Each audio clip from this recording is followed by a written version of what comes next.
Hello friends, SK teaching में आप लोग का स्वागत है। आज हम केमिस्ट्री के क्लास 10th के रसायन विज्ञान के इम्पोर्टेंट क्वेश्चन लेकर आए हैं। आप लोग जो है अच्छे से इस वीडियो को देखिएगा और चैनल को सब्सक्राइब नहीं किया है चैनल को सब्सक्राइब कर लीजिएगा। देखिए, केमिस्ट्री के जो है पहला चैप्टर और दूसरा चैप्टर का ऑब्जेक्टिव है, ठीक है, और कुछ फिजिक्स का भी ऑब्जेक्टिव है। तो आप लोग अच्छे से इस ध्यान को देखिएगा। बिहार बोर्ड के लिए या जो भी एग्ज़ाम देंगे उसके लिए इम्पोर्टेंट है। देखिए क्या कहता है क्वेश्चन पहला, कहता है चीनी का रासायनिक सूत्र क्या होता है। चीनी का रासायनिक सूत्र CH3COOH नहीं होता है, सिर्फ C6H12O6, ये ग्लूकोज का सूत्र हो गया। इसी तरह से यहाँ पर जो है चीनी का सूत्र C12H22O11 और नन ऑफ दिस। तो इस तरह से हमारा जो है डी नंबर हो जाएगा इसका आंसर। कौन सा हो जाएगा, सॉरी सी नंबर, कौन सा, सी नंबर, यानी C6H12O6 हो जाएगा चीनी का सूत्र। अगला कहता है सल्फ्यूरिक अम्ल का रासायनिक सूत्र क्या होता है। सल्फ्यूरिक अम्ल ए तो नहीं होगा, H2SO4। अगला है H2O8HCl। तो यहाँ पर जो है आपको याद रखना है H2SO4 होता है किसका अम्ल, सल्फ्यूरिक अम्ल का सूत्र होता है, ठीक है। इस तरह से बता सकते हैं। अगला कहता है नमिक समीकरण H2 + O2 मिलकर H2O बनता है, यह एक समीकरण है। बताए थे हम संयोजन अभिक्रिया या वियोजन या अवक्षेपण या उदासीकरण। संयोजन में जानते हैं कि दो ठो जो है तत्व या यौगिक जो है मिल करके एक बड़ा यौगिक का निर्माण करेगा, ठीक है। यहाँ पर संयोजन हो जाएगा। फिर वियोजन में क्या होगा, एक ठो बड़ा यौगिक जो है टूट करके दो भागों में बढ़ जाएगा, तो उसको क्या कहेंगे, वियोजन। और अवक्षेपण में बताए थे कि तीर का निशान अगर दिन नीचे रहेगा तो समझ जाइएगा कि अवक्षेपण अभिक्रिया है, ठीक है। यहाँ पर याद रखना है। अगला उदासीनीकरण में याद रखना है कि अम्ल और क्षार मिल करके लवण और जल बनाता है। तो इस तरह से आप लोग याद रख सकते हैं। तो यहाँ पर जो है समीकरण जो दिया हुआ है, देखिए दो गो है छोटा छोटा, ठीक है, एक बड़ा यौगिक बन गया। तो इस तरह से इसको कहते हैं संयोजन। इसको कौन सा अभिक्रिया कहेंगे, संयोजन अभिक्रिया कहेंगे। तो याद रखना आप लोग को, संयोजन अभिक्रिया कहेंगे इसको। कौन सा अभिक्रिया, संयोजन अभिक्रिया कहेंगे। 3 नंबर का हो गया। इसी तरह से अगला कहता है साग सब्जियों का विघटित होकर कंपोस्ट बनना किस प्रकार की अभिक्रिया है। याद रखना ऊष्माक्षेपी अभिक्रिया है। कौन सा है, ऊष्माक्षेपी अभिक्रिया है, इसको कहते हैं। अगला इसी तरह से कहता है श्वसन किस प्रकार की रासायनिक अभिक्रिया है। श्वसन जो है, जैसे श्वसन श्वास लेते हैं उसमें जो ऊष्मा का उत्सर्जन होता है, इसलिए उसको ऊष्माक्षेपी अभिक्रिया कहते हैं। याद रखना आप लोग को। अगला क्वेश्चन देखिए क्या कहता है, CuO कॉपर ऑक्साइड और हाइड्रोजन मिल करके Cu + H2O कहता है निर्माण करता है। तो ये किस प्रकार का अभिक्रिया हुआ। तो यहाँ पर याद रखिएगा किस प्रकार का। यहाँ पर देखिए ऑक्सीजन साथ में था, यहाँ पर ऑक्सीजन देखिए अलग हो गया कि नहीं। तो यहाँ पर देखिए कॉपर जो है, कॉपर के साथ ऑक्सीजन था कि नहीं यहाँ पर, लेकिन कॉपर के साथ ऑक्सीजन है नहीं, हो गया। तो यहाँ पर जो है ऑक्सीजन का क्या हो गया, टूटना। ऑक्सीजन का टूटना क्या होता है, ऑक्सीकरण, ठीक है। तो यहाँ पर ऑक्सीकरण कहते हैं। और दूसरा जो है उसी को दूसरा हाइड्रोजन, देखिए हाइड्रोजन के साथ, हाइड्रोजन जो है इसके साथ क्या आ गया, ऑक्सीजन आ गया। यहाँ पर हाइड्रोजन का जुटना। तो यहाँ पर अवकरण होता है, तो उसी को अपचयन और उपचयन एक तरह से बोलेंगे। तो इसीलिए जो है इसी को अभिक्रिया का नाम को क्या कहते हैं, रेडॉक्स अभिक्रिया। यानी कि ऑक्सीकरण और अवकरण अगर दोनों अभिक्रिया साथ में होता है तो उसी को क्या कहते हैं, रेडॉक्स अभिक्रिया कहते हैं। इस तरह से हम लोग जो है डी नंबर लगाएंगे। अगला क्वेश्चन देखिए क्या कहता है। अगला कहता समीकरण दिया हुआ है कैल्शियम कार्बोनेट CaCO3 और कैल्शियम ऑक्साइड और CO2 यानी कार्बन डाइऑक्साइड में टूट गया। तो यहाँ पर देखिए एक बड़ा यौगिक जो है दो भागों में टूट गया। जब बड़ा यौगिक दो भागों में टूटता है उसको क्या कहते हैं, वियोजन अभिक्रिया। उसको कौन सा अभिक्रिया कहते हैं, वियोजन अभिक्रिया कहते हैं। यानी अवघटन कहिए या वियोजन कहिए, एक ही बात हुआ, ठीक है। तो इस तरह से यहाँ पर कौन सा आ जाएगा, C number, sorry B number. अगला कहता प्रकृति में, अगला कहता है प्रकृति में ऑक्सीजन का संतुलन कैसे बना रहता है। प्रकृति में जानते हैं कि प्रकाश संश्लेषण के द्वारा, किसके, प्रकाश संश्लेषण के द्वारा जो है प्रकृति में याद रखना है कि संतुलन, ऑक्सीजन का संतुलन बना रहता है। अगला जल के एक अणु में हाइड्रोजन एवं ऑक्सीजन के परमाणुओं की संख्या कितना होगा, किसके यौगिक में, जल के। तो याद रखना है जल जो है लिखते हैं तो H2O लिखते हैं। क्या लिखते हैं, H2O। तो ये में हाइड्रोजन के 2 परमाणु और ऑक्सीजन के कितना परमाणु है, 1। तो इस तरह से 2:1 बोल सकते हैं, ठीक है, बी नंबर। अगला कहता सिल्वर आयोडाइड का रंग कैसा होता है। सिल्वर आयोडाइड का रंग पूछ रहा है तो याद रखना है पीला। कैसा होता है, यहाँ पर याद रखना है पीला।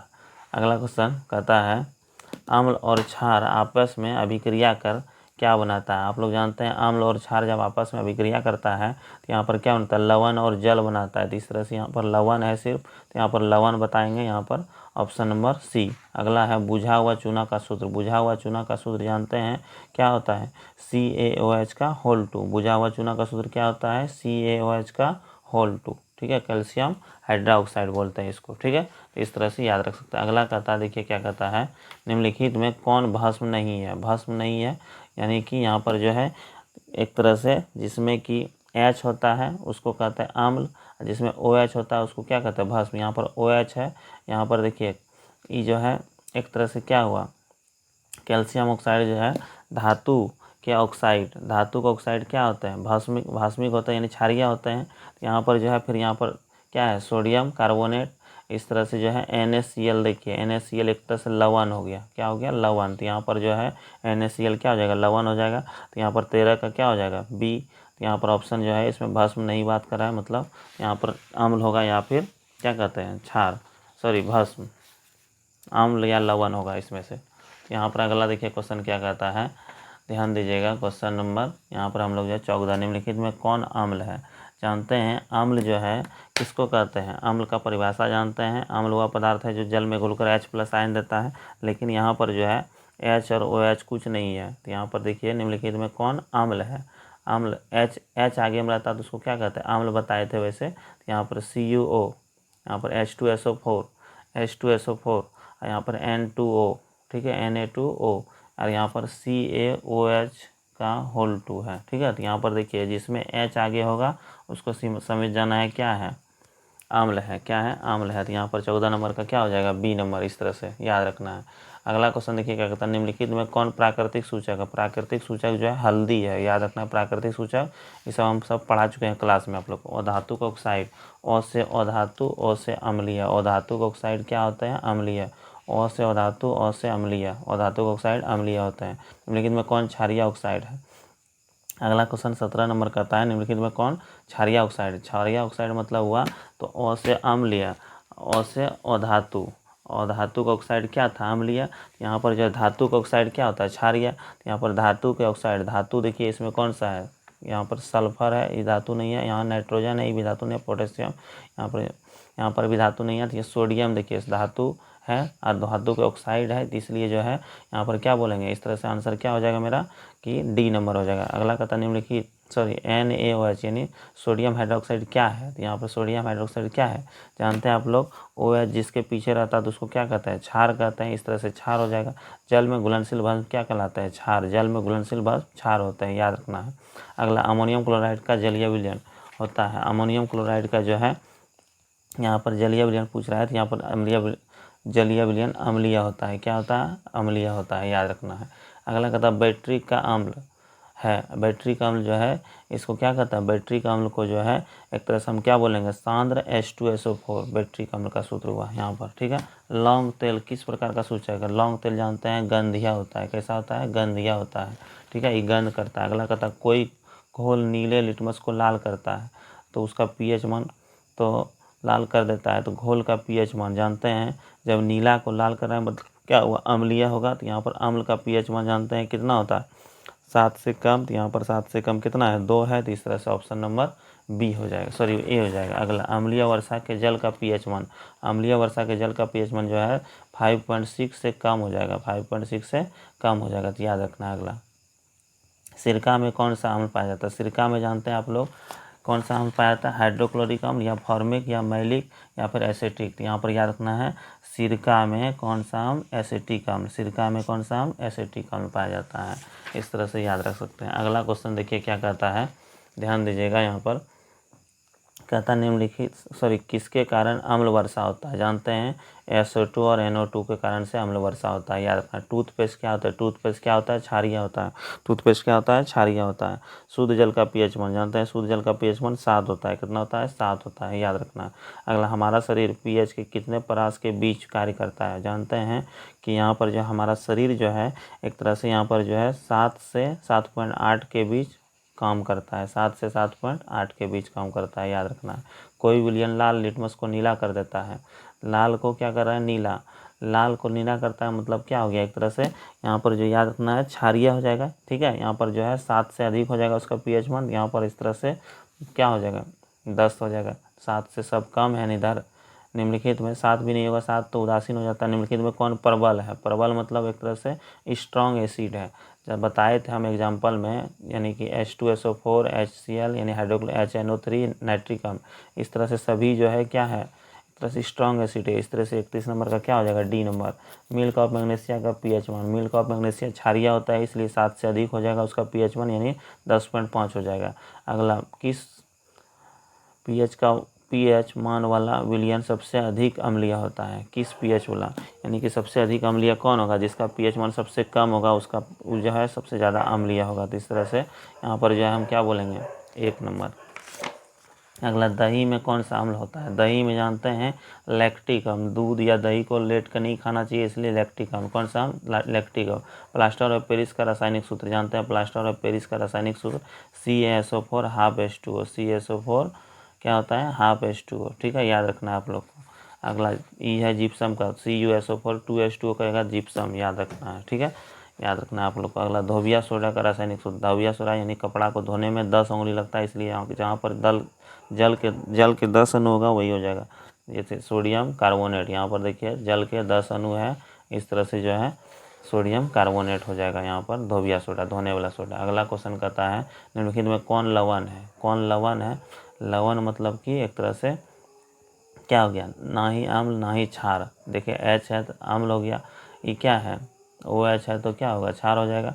और यहाँ देखिए OH, इसमें भी क्या होगा, ये क्षार हो जाएगा यानी भस्म हो जाएगा। तो इस तरह से हम लोग जो है कौन सा बताएंगे, K2SO4। K2SO4 क्या है, लवण है। खड़िया का रासायनिक सूत्र, खड़िया यानी चौक यानी संगमरमर या चूना पत्थर, इसका सूत्र होता है कैल्शियम कार्बोनेट CaCO3 होता है, याद रखना। अगला क्वेश्चन, अगला 38 नंबर देखिए क्या कहता है, कहता है निम्नलिखित में कौन विजातीय यौगिक है। विजातीय मतलब उससे अलग, जैसे चूना पत्थर का सूत्र होता है CaCO3, खड़िया का भी CaCO3।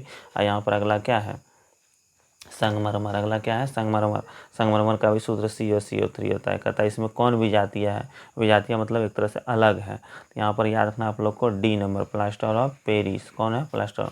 आयोडीन युक्त नमक बनाने के लिए जानते हैं सोडियम क्लोराइड में यानी नमक में क्या मिलता है, पोटेशियम आयोडाइड और पोटेशियम आयोडाइड यहाँ पर मिलाया जाता है, यानी कि दोनों। ठीक है, Ki और KiO3 मिलाया जाता है, यानी कि सी नंबर हो जाएगा इसका ऑप्शन। कौन सा, सी नंबर, याद रखना है। अगला है फिजिक्स का क्वेश्चन आ गया, किसका आ गया, फिजिक्स का। फिजिक्स में देखिए क्या कहता है, प्रकाश कौन सा तरंग है। प्रकाश जानते हैं अनुप्रस्थ और चुंबकीय तरंग, यानी दोनों है। प्रकाश कौन सा तरंग है, प्रकाश दोनों तरंग है, याद रखना। समतल दर्पण द्वारा बना, समतल दर्पण में जानते हैं सिर्फ कैसा प्रतिबिंब बनता है, काल्पनिक, याद रखना है। समतल दर्पण में यहाँ पर याद रखना है, समतल दर्पण में जो है प्रतिबिंब जो बनता है क्या होता है, काल्पनिक बनता है। ठीक है, काल्पनिक प्रतिबिंब बनता है, याद रखना। दाढ़ी बनाने में कौन सा दर्पण, दाढ़ी बनाने में जानते हैं अवतल दर्पण। कौन सा, अवतल दर्पण का उपयोग किया जाता है। अगला उत्तल दर्पण, अगला क्या कहता है, उत्तल दर्पण द्वारा बना प्रतिबिंब। उत्तल दर्पण में हमेशा सीधा प्रतिबिंब बनता है, कैसा बनता है, सीधा प्रतिबिंब बनता है, याद रखना है। ठीक है, अगला किसी कार के अग्रदीप में जानते हैं उत्तल दर्पण, कार के आगे जो है हेडलाइट में जो लगा रहता है उत्तल दर्पण। ठीक है, याद रखना, क्योंकि वो प्रकाश को क्या करता है, फैलाता है, इसलिए उत्तल दर्पण लगाता है। अगला क्वेश्चन, दर्पण सूत्र, दर्पण सूत्र जानते हैं 1/v + 1/u = 1/f होता है। ठीक है, इस तरह से सी नंबर, याद रखना है आप लोग को।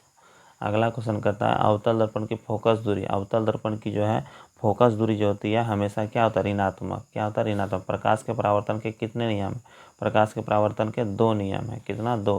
निर्वात में प्रकाश की चाल जानते हैं 3 लाख मीटर पर सेकंड, यानी 3 × 10⁸ मीटर पर सेकंड होता है। प्रकाश की चाल सबसे अधिक किस में होती है, प्रकाश की चाल सबसे अधिक किस में होगी, गैस में होगी, सबसे ज़्यादा किस में, गैस में होगा, याद रखना है।